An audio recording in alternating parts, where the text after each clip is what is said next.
WHO ने हाल ही में एक रिपोर्ट प्रकाशित की। डब्ल्यूएचओ पीछे पड़ गया है अब इस चीज के लिए कि भैया नमक खा के मर रहे हो।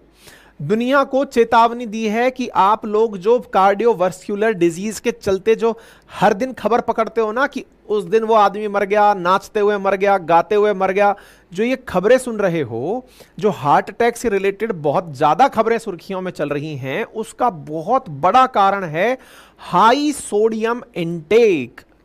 और इंटरेस्टिंग फैक्ट है साथियों कि हम सब लोगों को दिन भर में केवल 1 चम्मच नमक खाना होता है।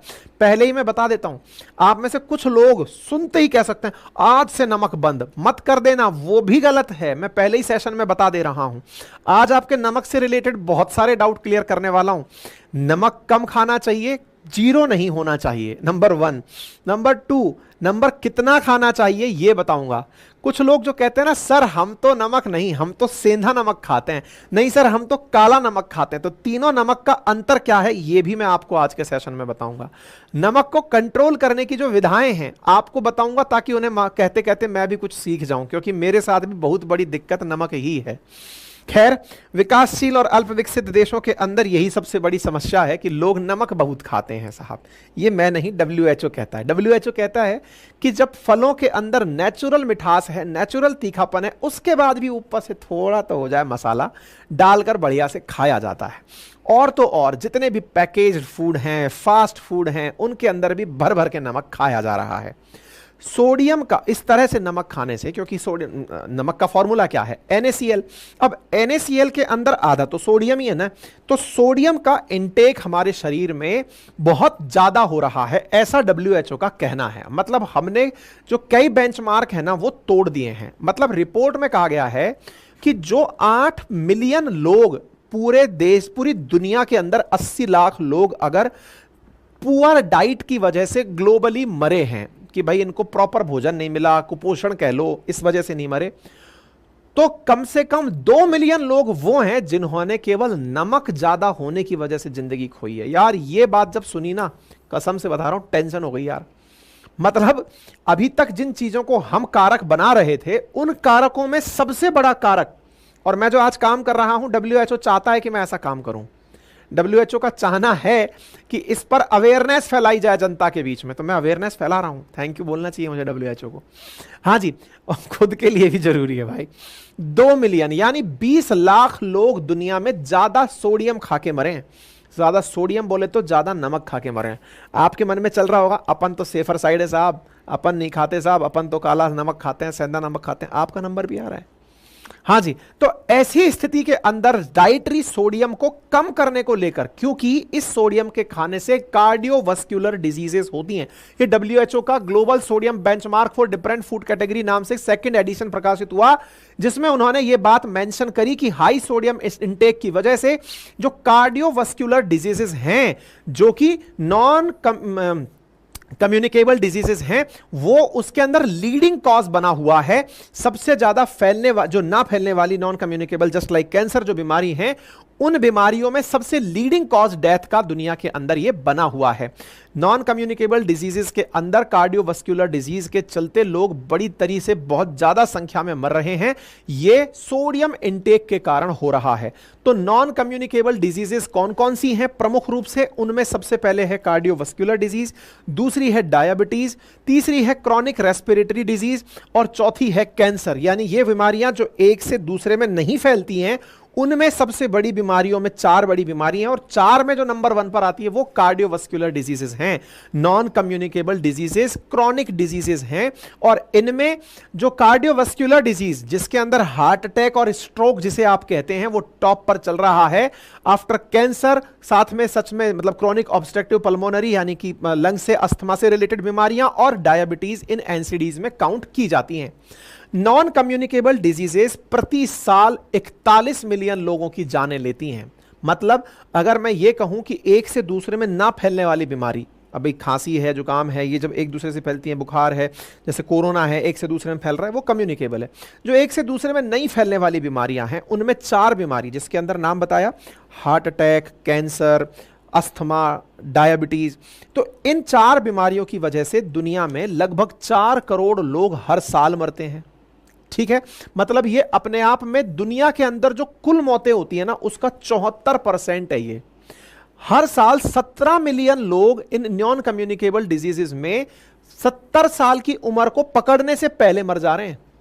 86% जो प्रीमेच्योर डेथ है वो लो और मिडिल इनकम कंट्रीज में हो रही हैं, जिनकी कमाई कम है या मध्यम कमाई है, उन देशों में ज्यादा इस तरह की डेथ हो रही है। क्योंकि अमीर आदमी आजकल समझदार हो गया है भाई। अमीर आदमी जो बहुत ज्यादा अमीर है ना, उसको तो उस पैसे को भोगने के लिए बहुत जिंदा जीना है, लेकिन जो गरीब आदमी है वो अपना सुख इन खाने पीने की चीजों में ही ढूंढ रहा है। वो सोच रहा है कि बढ़िया चाट पकौड़े खा लिए, जिंदगी बढ़िया कट गई। अमीर आदमी सोच रहा है कि यार चाट पकौड़े खा लिए, कम 2-4 दिन कम जीना पड़ गया तो फिर इस जिंदगी को भोगूंगा कैसे। तो वो उस चक्कर में अमीर आदमी तो निकल लिया है भाई। ये मैं नहीं बोल रहा हूं, ये बोल रहे हैं, ठीक है ना। Cardiovascular disease account for most NCD, इसमें भी सबसे ऊपर कौन है? जो हार्ट की डिजीजेस हैं वो सबसे ऊपर हैं। 18 मिलियन पीपल हर साल कार्डियोवास्कुलर डिजीज से मर रहे हैं, हार्ट अटैक से मर रहे हैं भाई। जिसको कैंसर नंबर 2 पर पीछे पीछे लेकर चल रहा है, कैंसर तो आधे नंबर पर चल रहा है। इसके बाद में अस्थमा 40 लाख लोगों को और डायबिटीज 20 लाख लोगों की जान ले रही है, क्योंकि डायबिटीज के चलते किडनी पर असर पड़ने लगता है, ठीक है। ये जो 4 डिजीजेस हैं ये दुनिया में 80% बीमारी के कारण होने वाली मौत का प्रमुख कारण बनी हुई हैं। टोबैको का यूज करना, फिजिकली इनएक्टिव होना, ज्यादा अल्कोहल का यूज करना, अनहेल्दी डाइट का खाना, वायु प्रदूषण का होना, इसकी वजह से ये नॉन कम्युनिकेबल डिजीजेस एट ए होल ज्यादा होती हैं। मतलब ये होती क्यों है, अगर कोई कारण ढूंढे तो आज आप सोचिए, ये बहुत ही सोचने वाली बात है। आज अपन जितने भी आप मेरे दर्शक भी हैं, मैं खुद भी आप में से ही एक हूं, हम अपने छोटे से काम के लिए भी अपने घर से तुरंत, चाहे दुपहिया वाहन हो चाहे चौपहिया वाहन हो, वो निकालेंगे और जाएंगे। मेरे प्यारे साथियों, दुनिया भर के जितने भी विकसित देश हैं उन्होंने तो अपनी हैबिट में ही डाल लिया है, क्योंकि एयर पॉल्यूशन उनके यहां है नहीं, कंट्रोल कर लिया है। और उन्होंने अपनी हैबिट में या तो साइकिल से जाना, ऑफिस तक वो लोग यार साइकिल से जा रहे हैं, पैदल जा रहे हैं। और हम तो शर्म की बात मानते हैं साहब, पैदल कौन जाएगा, और सरकारी सिस्टम से तो कौन ही जाएगा। हम नहीं जाएंगे इस चीज से, तो हम तो पर्सनल गाड़ी से जाएंगे। हमारे यहां पर चलना फिरना, अगर टोटल स्टेप काउंट करो ना दिन भर में बैठ करके, और तो और अब तो मैं गांव के लोगों को भी देखता हूं तो चिंता होती है उन्हें देख करके। आज शहर के लोग तो फिर भी जिम जाम करके इधर उधर थोड़ा हिलने लग रहे हैं, गांव के लोग तो खेती बाड़ी नहीं भी हो रही है तो भी भाई कोई बात नहीं, घर में बैठे हुए हैं आराम से, सीजन नहीं है कोई बात नहीं, घर में बैठे हूं। गांव के लोगों के ये मोटे मोटे पेट निकले हुए हैं ओबेसिटी के चलते, मैं भी उनमें से एक हूं। क्यों? क्योंकि साहब अब तो सुविधाएं हो गई, मोटरसाइकिल उठाएंगे और चले जाएंगे। ये हेल्थ का एक बहुत बड़ा प्रॉब्लम बन रहा है, in activity, the harmful use of alcohol. और फिर उसके बाद में इनएक्टिव तो हैं ही हैं, और फिर साहब नशा भी कर ले रहे हैं। नशे के साथ साथ फिर अनहेल्दी डाइट्स, पैकेज्ड फूड खा रहे हैं, ज्यादा नमक वाला खाना खा रहे हैं, ये यहीं पर आ रहा है, ठीक है। तो ये अपने आप में WHO की तरफ से दिया गया डेटा है कि एनसीडीज जो हैं वो इस समय टॉप किलर बन चुकी हैं, सबसे ज्यादा मौत का कारण बन चुकी हैं, ठीक है। अब आते हैं कार्डियोवास्कुलर डिजीज कौन सी होती हैं। तो ज्यादा मैं आपको इसमें साइंस नहीं पढ़ाऊंगा, आप तो हार्ट अटैक और उससे ही समझ के चलते रहो कि हार्ट अटैक से रिलेटेड प्रॉब्लम, स्ट्रोक से रिलेटेड प्रॉब्लम होती हैं। WHO का मानना है कि जो कार्डियोवास्कुलर डिजीज है उसकी वजह से होने वाली डेथ मैंने आपको बताई, और इसके अंदर भी टोबैको का यूज, ये सब बातें मैं आपको बता चुका हूं, ठीक है। इंडिया के अंदर जो हार्ट डिजीज है वो 2 ट्रिलियन से ज्यादा का नुकसान पहुंचाती है। भारत के अंदर जो नॉन कम्युनिकेबल डिजीजेस हैं 2012 से 30 के बीच में वो $2.17 ट्रिलियन का नुकसान पहुंचाएंगी। क्यों? क्योंकि अगर चलता फिरता आदमी मर गया तो धंधा मर गया ना साहब उसका। तो ऐसी स्थिति में सारी चीजें। अब कार्डियोवास्कुलर डिजीज जो हो रही हैं उसका बड़ा कारण क्या है? पहले आपने ये जाना कि दुनिया में जितनी मौतें हो रही हैं उसमें सबसे ज्यादा मौतें एनसीडी की वजह से हो रही हैं, यानी नॉन कम्युनिकेबल डिजीजेस की वजह से। उन डिजीजेस में भी सबसे ऊपर है कार्डियोवास्कुलर डिजीजेस, यानी हार्ट की वजह से होने वाली डिजीज। हार्ट की वजह से होने वाली डिजीज का बड़ा कारण क्या है? सोडियम। अब आप सोचिए, एक चुटकी नमक की कीमत तुम क्या जानोगे बाबू मोशाय, जान ले लेता है ये डायलॉग। सिंदूर था, अपन ने नमक बोल दिया है, समझे आप।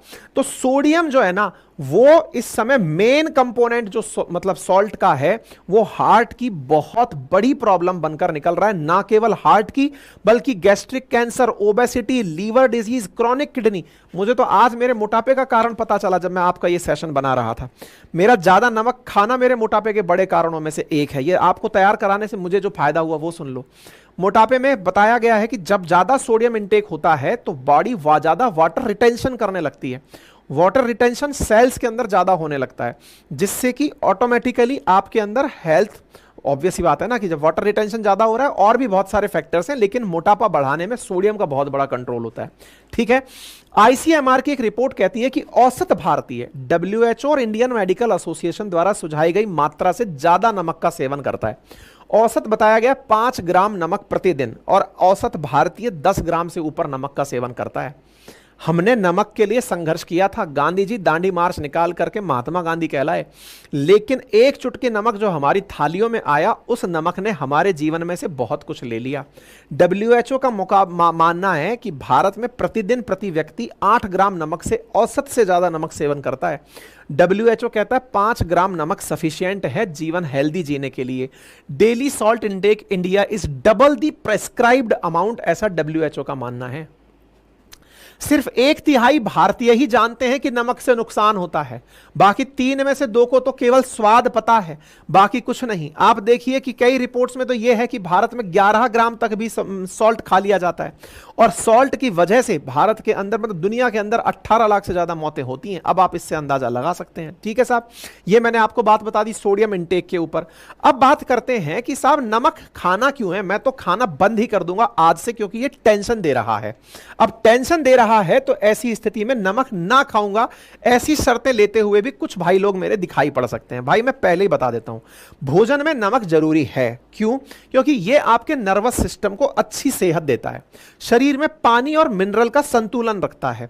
नमक में जो सोडियम है ना, सोडियम क्लोराइड होता है असल में, उसकी वजह से आपके बॉडी में न्यूट्रिएंट्स का एब्जॉर्प्शन अच्छे से होता है। ब्लड प्रेशर सही बनाए रखने में, देखिए ज्यादा नमक ज्यादा ब्लड प्रेशर करता है, कम नमक कम ब्लड प्रेशर भी तो करता है। अगर नमक नहीं खाओगे तो लो बीपी के शिकार हो जाओगे। इसलिए 5 ग्राम अगर प्रेस्क्राइब्ड लिमिट है तो उसे काम में लीजिए। और जो हमारी आर्टरीज में बैड कोलेस्ट्रॉल जमता है, उसको भी हटाने का काम सोडियम करता है ना। तो इसका मतलब यह नहीं है कि यह बुरा है, लेकिन अति बुरी है, और अति सर्वत्र वर्जते। हम लोग औसत से डबल कर रहे हैं, तो आप सोचिए कि कैसी कैसी तस्वीरें हमारे सामने निकलकर सामने आएंगी। ठीक है ना। तो सोडियम जरूरी है, यह मैंने आपको बता दिया, और इसकी वजह से जो नुकसान होते हैं वो बता दिया। यानी सोडियम क्या क्या कर रहा है वो मैंने आप लोगों को अच्छी तरह से बता दिया कि कोशिकाओं को न्यूट्रिएंट्स और वाटर सोडियम की वजह से पहुंचता है। लेकिन विचार करिए, ज्यादा सोडियम खा लिया तो ज्यादा पहुंचेगा ना, ज्यादा खाओगे तो फिर हो जाओगे। साथ में helps our muscle contraction, sodium की वजह से ही, सोडियम पोटेशियम जो पंप होता है ना, उसी की वजह से हमारे मसल कॉन्ट्रैक्शन को फायदा होता है, नर्वस सिस्टम को इसकी वजह से फायदा होता है। ये सारी चीजें नमक की वजह से होती हैं। अब लेकिन हमने ज्यादा नमक खा लिया तो क्या होता है?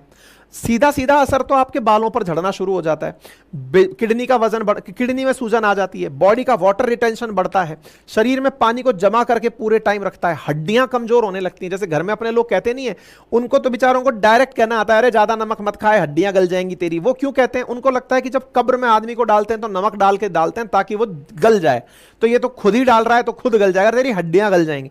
लिटरल सेंस में सच्चाई है कि हड्डियां गलती हैं। ना केवल इससे हार्ट डिजीज, लकवा, हाई ब्लड प्रेशर, स्ट्रोक जैसी कई बीमारियां होती हैं। और ज्यादा नमक खाने पर ज्यादा प्यास लगती है। कई बार अपन होटल में खाना खाने जाते हैं और जब बहुत चटपटा खाना खा लेते हैं तुरंत बहुत तेज प्यास लगती है, क्योंकि नमक पानी मांग रहा है, पानी दो।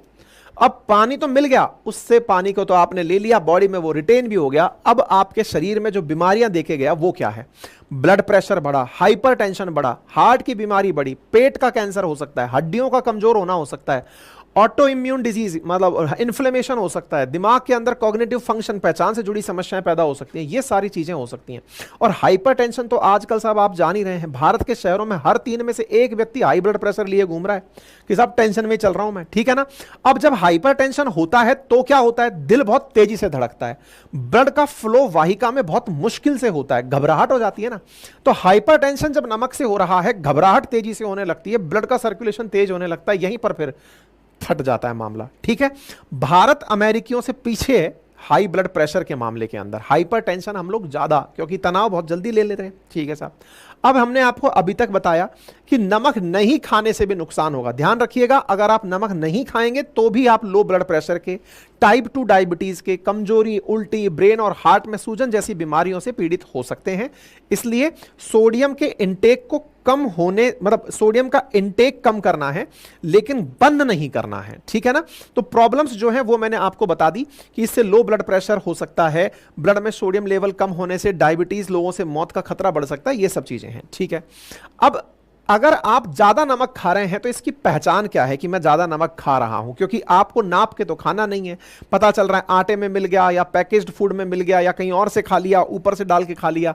सिम्टम्स क्या है कि ज्यादा नमक खा रहे हैं। तो देखिए, यदि आपके चेहरे पर सूजन रह रही है तो उसके पीछे का एक बड़ा कारण है। हालांकि ये सब बातें डायग्नोस्टिक लेबोरेटरी से जब जांच कराकर आप रिपोर्ट्स चेक करेंगे उसमें दिख जाती हैं कि आपके अंदर कितना सोडियम इंटेक है, आप उसकी जांच भी करा सकते हैं। लेकिन जो बाहर से देखकर, क्योंकि आपको तुरंत लेबोरेटरी नहीं भागना है, तो उसके लिए क्या जानकारी है तो इधर देखें। हाई ब्लड प्रेशर के साथ में आपको ज्यादा प्यास लगती हो, या फिर ज्यादा पानी पीने के कारण आप ज्यादा टॉयलेट जाते हो, आपका अचानक बहुत तेजी से वजन बढ़ रहा हो, आप फिजिकली खुद को कमजोर महसूस कर रहे हो, रात को बहुत अच्छी नींद ना आ रही हो, तो ये समझिए कि आपको परेशान कर रहा है नमक। तो करिए कम अपने शरीर में नमक की मात्रा, सोडियम की मात्रा, क्योंकि नमक में क्लोराइड इतना नुकसान नहीं दे रहा है जितना सोडियम दे रहा है। सोडियम को कम करना है, और सोडियम को कम करने के लिए आपको क्या क्या करना है उसे समझिए। पहला, सोडियम को कम करने के लिए सबसे पहली जरूरी चीज है कि आप फ्रेश भोजन खाएं। पता है, जब आप खुद मोटिवेट होना चाहते हैं तो मोटिवेट दूसरों को करें। तो मैं आज आपको यह बात बोलकर खुद को भी याद दिला रहा हूं, आप भी याद रखना और मुझे भी याद दिलाना। अपन दोनों मिलकर के नमक कम करेंगे यार, है ना। सबका ये ख्याल है, ध्यान रखना भाई। पहले सबसे ज्यादा मोस्टली फ्रेश खाना खाइए जिसको मिनिमम प्रोसेस किया हो। पता है, अभी मेरे एक मित्र हैं जो अभी बाहर विदेश जाके आए, जापान के एक ऐसे शहर में गए जहां पर औसत उम्र लोगों की 100 साल से ऊपर है। वहां पर पता चला कि वो लोग बहुत ही कम कुकिंग के साथ खाना खाते हैं, मतलब कि जितना हो सके वो फ्रेश फूड खाते हैं, और अगर खाना भी है तो उसे डायरेक्ट फ्लेम पर नहीं पका रहे हैं। ठीक है, तो ये बहुत इंपॉर्टेंट बात है। दूसरा, लो सोडियम के प्रोडक्ट्स को पहले से ही चूज करके चलें कि भाई जिसमें कम नमक हो वही भोजन लेना है। साथ में कम नमक मिलाकर खाने को पकाएं। इसके स्थान पर आप कुछ और हर्ब्स या फिर स्पाइसेस फ्लेवर के लिए भोजन में डाल सकते हैं। जो अपने और मसाले होते हैं ना, उनको आप मसालों के रूप में डालो ताकि उनका स्वाद बनता रहे। साथ में जो कमर्शियल सॉसेज आते हैं, सॉस के अंदर क्या है, प्रिवेंटिव के रूप में नमक डाल देते हैं, प्रिजर्वेटिव के रूप में, ताकि ये खराब ना हो, उसका यूज करने से बचें। और जो इंस्टेंट प्रोडक्ट आते हैं ना, इंस्टेंट नूडल बना दो, ये बना दो, क्योंकि ज्यादा नमक और ज्यादा चीनी ये प्रिजर्वेटिव्स हैं, ये भोजन को सुरक्षित रखने के लिए बनाए जाते हैं, लंबे समय तक डाले जाते हैं। अब हमारे भोजन में जो ज्यादा नमक डालकर पहले से ही अचार वगैरह, जो नमक भर भर के अचार के अंदर नमक डाला जाता है, ठीक है, लिमिट करें कंजप्शन ऑफ प्रोसेस्ड फूड की, प्रोसेसिंग के बाद, क्योंकि प्रोसेसिंग में प्रिजर्वेटिव्स डलते हैं। प्रिजर्वेटिव में नमक एक नेचुरल प्रिजर्वेटिव समझ लो, तो आप उसको खाने से बचें। और सबसे इंपॉर्टेंट काम जो मैं आज करने जा रहा हूं, आप भी करें, और वो ये है, अपनी टेबल पे से ना वो जो कंटेनर है जिसमें नमक रखा जाता है, अपन की जो नमक की डिब्बी है जिसके बिना तो टेबल पे छटपटाहट मच जाती है, उसे हटा दो। पर भाई क्या मेरी ये आदत सुधर जाएगी? बहुत बड़ा सवाल है, आपके दिमाग में भी होगा कि यार हमने टेबल पर से नमक हटा दिया तो क्या आदत सुधर जाएगी? हमको तो आदत पड़ी हुई है। तो हमको आदत नहीं है, असल में हमारी टेस्ट बड्स को आदत पड़ी हुई है। और अगर नमक की, मैंने पढ़ा आपके चक्कर में, इसको मेरे लिए भी पढ़ा, टेस्ट बड्स कुछ दिनों में अपना टेस्ट बदल लेती हैं। अर्थात अगर हमने कई दिनों तक नमक नहीं डालने की प्रैक्टिस करी ऊपर से, तो हमारी टेस्ट बड्स भी उस टेस्ट के अकॉर्डिंग सेट हो जाएंगी जो हमें नेचुरली टेबल पे मिल रहा है। ठीक है, बाकी जो पैकेज्ड फूड हैं, अगर आप उससे बचेंगे तो भी एडिड सॉल्ट से बच जाएंगे। जैसे कि जो पैकेट्स आ रहे हैं उन सब के अंदर भरपूर मात्रा में नमक है, उससे आप बच सकते हैं। WHO ने खुद ने 2030 को लेकर टारगेट रखा है, और वो ये है कि भाई 30% लोगों की टेबल पर से नमक कम करना है अगर दुनिया बचानी है। इसके लिए जागरूकता फैलानी है। मैं जागरूकता फैलाने का काम कर रहा हूं। पैकेज्ड फूड में सबसे ज्यादा नमक कंज्यूम हो रहा है तो बोले उस पर लिख कर दो कि कितना नमक इसमें डला है, ताकि जनता को यह पता चल सके। पब्लिक इंस्टीट्यूशंस जैसे स्कूल, हॉस्पिटल, ऑफिस में कम सोडियम वाले आइटम्स को प्रोवाइड करना चाहिए ताकि लोगों में अवेयरनेस फैले। तो डब्ल्यूएचओ इस काम के लिए सोडियम स्कोर कार्ड दे रही है। भारत को नंबर 2 कैटेगरी में रखा गया है कि India already eat right India जैसे अभियान चला रहा है, आज से थोड़ा कम अभियान चला रहा है, मतलब इंडिया ऑलरेडी इस काम में लगा हुआ है कि नमक को कैसे लोगों के टेबल से कम करना है। आप लोग भी इस सेशन के माध्यम से यह समझें कि आपको नमक शरीर के लिए कम जरूरी है और उसको आप कम करेंगे। कुछ मतलब फ्रिक्वेंटली आस्क्ड क्वेश्चंस हैं कि साहब मुझे तेज चटक नमक खाने की आदत है, मैंने जवाब दे दिया है, तो आप उसको कंट्रोल कर सकते हैं ना, टेस्ट बड ऑटोमेटिक सेट हो जाती हैं। खाने के ऊपर से नमक डालना, नमक डालकर खाना क्यों सही नहीं होता? इसका जो आंसर मुझे मिला वो ठीक नहीं था। खाने के ऊपर नमक डले चाहे अंदर नमक डले, नमक घुल करके आयन बनाता है और आयंस की जो मात्रा है ना, ऊपर से डालने पर वो इंटैक्ट रह जाती है, तो शरीर को ज्यादा नुकसान पहुंचाती है। मुझे ज्यादा कन्विंसिंग आंसर नहीं मिला तो मैं नहीं दूंगा। दाल और सब्जी के साथ पका हुआ नमक ऊपर से, ये मैं इसका आंसर मुझे अच्छा नहीं मिला। हाँ, प्रेगनेंसी में ज्यादा नमक खाने पर कंट्रोल करना चाहिए क्या?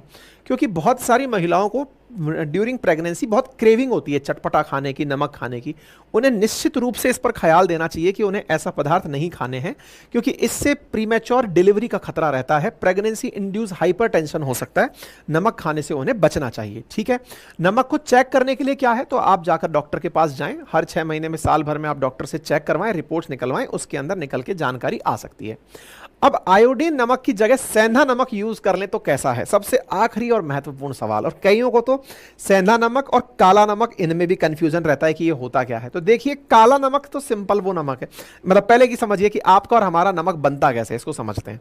हमारा नमक बनता है समुद्र के खारे पानी से, नदी के खारे पानी से, जो कहीं झील में भर गया है, उसे सुखाकर, पानी को उड़ाकर, उसके मिनरल्स में से सोडियम क्लोराइड को निकालकर साफ सुथरा करके बना लेते हैं। तो पानी को सुखा करके तो अपना जो सिंपल टेबल सॉल्ट है ना, ये बनता है। इसमें प्रचुरता से NaCl होता है। जो सेंधा नमक है ना, वो सेंधा नमक चट्टानों से बनता है, यानी धरती के भीतर की जो चट्टानें हैं, जो ऑलरेडी नेशनल मतलब सोडियम क्लोराइड से बनी हुई हैं। तो प्योर उसमें सोडियम क्लोराइड मिले ये जरूरी नहीं है, इसलिए उसमें magnesium, sulphur, calcium, potassium, zinc जैसे और भी एलिमेंट मिले होते हैं।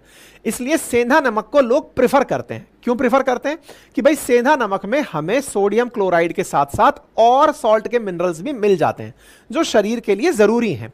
इसलिए बाई हेल्थ सेंधा को ज्यादा प्रेफर किया जाता है। लेकिन सेंधा नमक में एक दिक्कत है, उसमें जो हमारे वाले नमक में आयोडीन मिली हुई आती है ना, वो उसमें मिली हुई नहीं आती। आप पूछेंगे मैं आयोडीन नहीं लूं तो क्या होगा? वो बचपन में अपन एक एडवर्टाइज नहीं देखते थे, पता नहीं, आप तो 90s के किड्स होंगे, आपने नहीं देखा होगा। जाओ मुन्ना, पास की दुकान से नमक तो ले आओ। फिर वो कहता था, ठहरो मुन्ना, कौन सा नमक? वही आयोडीन युक्त नमक लेकर आओ, जिसकी वजह से गहंगा नहीं होगा, ग्वाइटर, है ना। थायराइड के हाइपर एक्टिविटी को कंट्रोल करता है आयोडीन। तो बोले आप आयोडीन युक्त नमक खा सकते हैं, थायराइड की कार्य क्षमता को यह बढ़ावा देता है। तो आयोडीन जरूरी होता है, जो सेंधा नमक में नहीं डला होता है, ठीक है। तो सेंधा नमक वैसे मिनरल्स के लिए ठीक है, लेकिन उसमें आयोडीन की कमी होती है, ये उसका मेजर वो है। तो आप रेगुलर रूटीन में पूरे टाइम बोले मैंने तो टेबल सॉल्ट हटा दिया, अब तो मैं सेंधा ही खाऊंगा, तो आपको आयोडीन की कमी फील हो सकती है। दूसरा, अब एक होता है काला नमक। क्या होता है? काले नमक के अंदर कुछ नहीं है। काले नमक के अंदर जो अपना सिंपल वाला नमक है ना, उसमें हर्ड जो होती है ना, हर्ड आप जानते हो, तो हर्ड को बहुत ज्यादा कब्ज दूर करने के लिए लोग लेते हैं, छोटी हर्ड, बड़ी हर्ड। तो हर्ड के बीज को डालकर उबाला जाता है और पानी को भाप बनकर उड़ा देते हैं। तो जो हर्ड का रंग है ना, वो उस नमक में आ जाता है। तो एक तरह से ये समझिए कि नमक में हर्ड मिलाकर और फिर टाइट कर दिया जाए तो काला नमक बनता है। तो काला नमक टेक्निकली जिनको कब्ज है, कॉन्स्टिपेशन है, उनके लिए एक दवा की तरह काम करता है। इसलिए काले नमक को बहुत बार लोग सजेस्ट करते हैं कि भाई तेरे गैस बन रही हो, एसिडिटी हो रही हो, तो काला नमक ले लेना। क्यों? क्योंकि उसमें हार्ड का फीचर ऑलरेडी मिला हुआ आ रहा है। तो एक तरह से ये मतलब है तो पूरी तरह से सोडियम क्लोराइड, लेकिन इसमें अब आयरन, कॉपर, जिंक जैसे तत्व भी मिल गए हैं।